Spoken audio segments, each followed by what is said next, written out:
জেলের দাগ একবার যা লাগছে সেই দাগই সারাটা জীবন।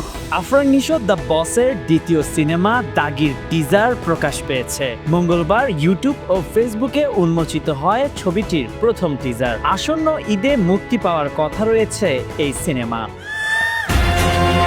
টিজারে বিশেষভাবে নজর কেড়েছে আফরান নিশোর চরিত্র, যিনি একজন দাগী আসামি হিসেবে হাজির হয়েছেন। সিনেমাটির গল্প তার জেল জীবনকে কেন্দ্র করে আবর্তিত। টিজারে আরও দেখা যায় তমা মির্জা ও সুনেহরাকে।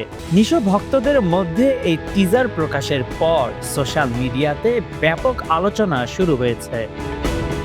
টিজারের দৈর্ঘ্য 1 মিনিট 7 সেকেন্ড, যেখানে আফরান নিশোকে 3টি ভিন্ন লুকে দেখা যায়। প্রথমে তাকে দেখা যায় বড় চুলে, এরপর ছোট চুলে বা স্বাভাবিকভাবে, এবং শেষে দেখা যায় তাকে কয়েদির পোশাকে। তার কয়েদি নাম্বার 786। 2023 সালে রায়হান রাফি পরিচালিত সুড়ঙ্গ সিনেমার মাধ্যমে বড় পর্দায় অভিষেক ঘটে আফরান নিশোর। দীর্ঘ 2 বছরের বিরতির পর আবারও সিনেমায় ফিরছেন তিনি। প্রসঙ্গত, দাগিয়ের কেন্দ্রীয় চরিত্রে আফরান নিশো থাকবেন, যার চারপাশে সিনেমাটির গল্প নির্মিত হয়েছে।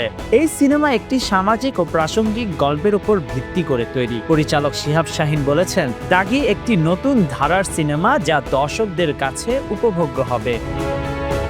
গেল ডিসেম্বরে সিনেমাটির শুটিং শুরু হয় এবং তখনই আফরান নিশো বলেছিলেন, আমি সব সময় চাই গতানুগতিক ধারার বাইরে গিয়ে সিনেমা করতে, যেখানে গল্পই চরিত্র হয়ে ওঠে। দাগির গল্প আমার কাছে দারুণ লেগেছে এবং আমি আশা করি দর্শকরা এই সিনেমাটি বেশ উপভোগ করবেন। এখন অপেক্ষার পালা, ঈদে মুক্তি পাওয়ার পর কেমন সাড়া ফেলে দাগি।